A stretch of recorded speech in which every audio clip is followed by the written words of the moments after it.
जैसे भगवान होता है ना, भगवान हर जगह मौजूद होता है, तो ईडी इस सरकार का भगवान है।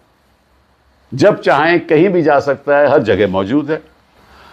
तो हमें यह नहीं मालूम था कि इन्फोर्समेंट डायरेक्टरेट एक ओमनी प्रेजेंट प्रोसिक्यूटिंग एजेंसी है जो हिंदुस्तान में कहीं भी जा सकती है, कभी भी जा सकती है। कि ईडी तभी जाती है जब इलेक्शन होती है। तो इन लोगों को अभी याद आया कि भाई इलेक्शन हो रहा है, अभी जब छापा मारना है, अभी याद आया इनको। इतने साल क्या कर रहे थे? 2 साल पहले, 3 साल पहले, 4 साल पहले क्या कर रहे थे? अभी इलेक्शन के दरमियान इनको याद आया कि भाई अभी ज़रा ज़रूरी है, सच हमें दस्तावेज लेने हैं। 2004 से लेकर 2014 तक, और जो खबरें आज के दिन अखबारों में चल रही हैं, वो दृश्य तो हमने उन 10 सालों में देखा नहीं, क्योंकि हमने ईडी को ऐसी खुली छूट दी नहीं थी। और हमने अपनी कूटनीति और अपनी जो विदेश की नीति है, उसके प्रति हमने कई काम किए। किसी पॉलिटिकल पार्टी को, किसी लीडर को प्रोसिक्यूट नहीं किया। तो शुरुआत करते हैं पश्चिम बंगाल से। शायद आपको मालूम नहीं कि जब ये कानून पारित हुआ था, इन्फोर्समेंट डायरेक्टरेट का गठन हुआ था, तो हमें यह नहीं मालूम था कि इन्फोर्समेंट डायरेक्टरेट एक ओमनी प्रेजेंट प्रोसिक्यूटिंग एजेंसी है जो हिंदुस्तान में कहीं भी जा सकती है, कभी भी जा सकती है। और सारा फेडरल स्ट्रक्चर हमारा ढांचा है, संघीय ढांचा है, उस पर ऐसा आक्रमण करती है जैसे कि विपक्षी नेताओं को तंग करना है, उनकी सरकारें गिरानी हैं। वाजिब हो नहीं वाजिब हो कोई फ़र्क नहीं पड़ता। और कानून, और ये तो विजय मदन लाल चौधरी की देन है, जिसके ऊपर आज तक सुप्रीम कोर्ट ने कोई फैसला नहीं दिया, हालांकि 2 रिव्यू पिटीशन पेंडिंग है। अब हो क्या रहा है कि किसी जगह भी कोई एफआईआर हो जाए, फर्स्ट इंफॉर्मेशन रिपोर्ट हो जाए, तो वहाँ ईडी पहुँच जाती है, क्योंकि वो समझती हैं कि जहाँ आरोप हुआ है वहाँ हमें हक है तफ्तीश करने का। ये ईडी का मतलब कि किसी भी राज्य में पहुँच के, और ऐसे ही उन्होंने, और ये बड़ी बहुत एक दिलचस्प बात है कि ईडी तभी जाती है जब इलेक्शन होती है। आपको झारखंड में याद है कि इलेक्शन हो रही थी तो ईडी पहुंच गई, याद है ना आपको? आपको ये भी याद है कि बिहार में अभी इलेक्शन हो रही थी तो ईडी पहुंच गई और कोर्ट ने कार्रवाई शुरू कर दी उसी इलेक्शन के दरमियान, ताकि लालू जी को यहाँ आना पड़े, तेजस्वी को यहाँ आना पड़े। और इलेक्शन पश्चिम बंगाल में हो गया है तो अब ये लोग पहुंच गए ना। तो मैं आपको, क्योंकि मैं तो वकील रहा हूं इस मामले में, तो ये जो कोल स्कैम की बात करते हैं, ये तो कई बरसों से चल रहा है, ये आज की बात थोड़ी ना है। इसमें तो एक पश्चिम बंगाल द्वारा एक डिस्प्यूट खड़ी की गई between the state and the centre, में राज्य और केंद्र सरकार के बीच एक डिस्प्यूट चल रहा है, वो सूट चल रहा है, उसमें भी ये आरोप है। तो इतने सालों से चल रहा है, तो इन लोगों को अभी याद आया कि भाई इलेक्शन हो रहा है, अभी जब छापा मारना है, अभी याद आया इनको। इतने साल क्या कर रहे थे? 2 साल पहले, 3 साल पहले, 4 साल पहले क्या कर रहे थे? अभी इलेक्शन के दरमियान इनको याद आया कि भाई अभी ज़रा ज़रूरी है, सच हमें दस्तावेज लेने हैं। ये अपने आप में एक दिलचस्प कहानी है, रोचक कहानी है। इसे साफ जाहिर है कि क्यों जाना चाहते हैं, कैसे जाना चाहते हैं, किस तरह से उथल पुथल मचाकर कुछ और भी शायद करना चाहते हो, हमें नहीं मालूम। इनका रवैया, इनकी सोच, इनकी मंशा, वो तो साफ जाहिर है कि किसी तरीके से पश्चिम बंगाल में जहाँ ये जीत नहीं सकते, वहाँ किसी तरीके से भी ममता को और टीएमसी को तंग करो।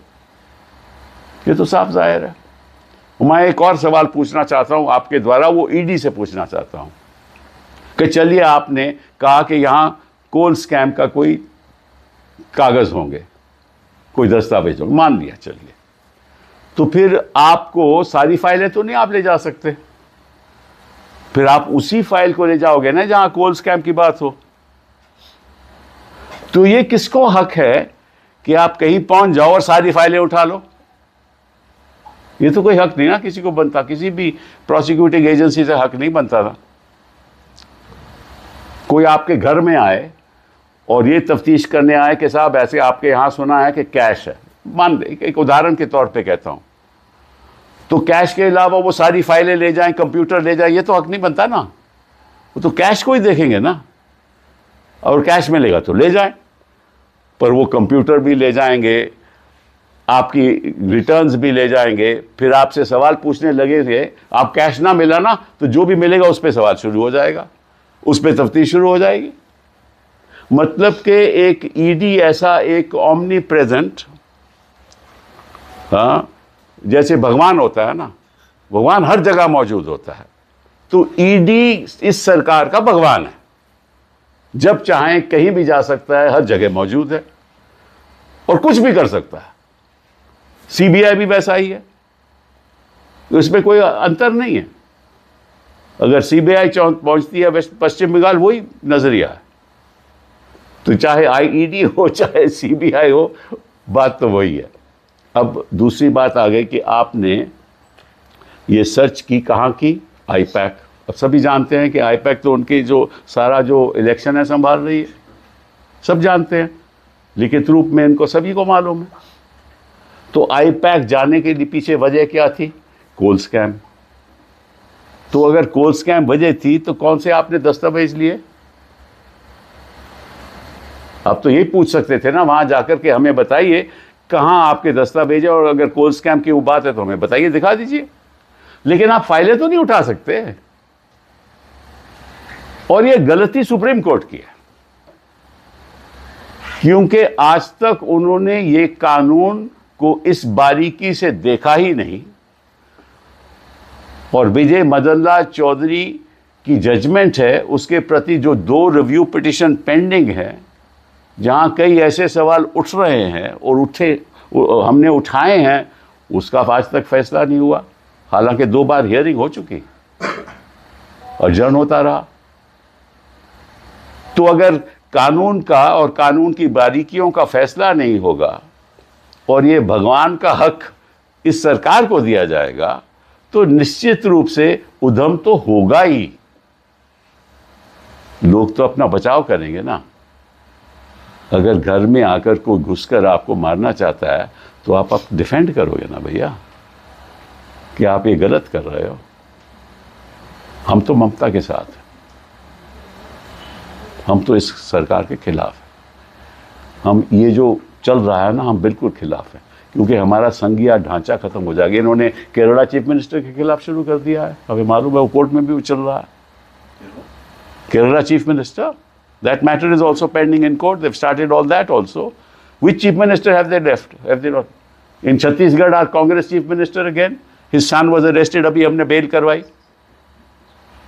We just got him bail. Again, they wanted to reach the father through the son. ये तो हम साफ देख रहे हैं। हर जगह जहां विपक्ष के नेता हों, जहां सरकारें ठीक तरह से चल रही हों, इन्होंने कर्नाटका में क्या किया? आपको याद है कर्नाटका में क्या हुआ? फिर कोर्ट ने हमारे पक्ष में फैसला दिया, लेकिन तंग तो कर रहे थे ना, रोज कर रहे थे। कर्नाटका हो, झारखंड हो, हेमंत सोरेन हो, कहीं भी हो, यही काम चल रहा है इनका। तो अगर इस देश को ऐसे ही तभी मैंने कहा कि हमने मुझ सुबह जब अखबार पढ़ी तो बोला याद आ गया अपने कार्यकाल का। हमने तो कभी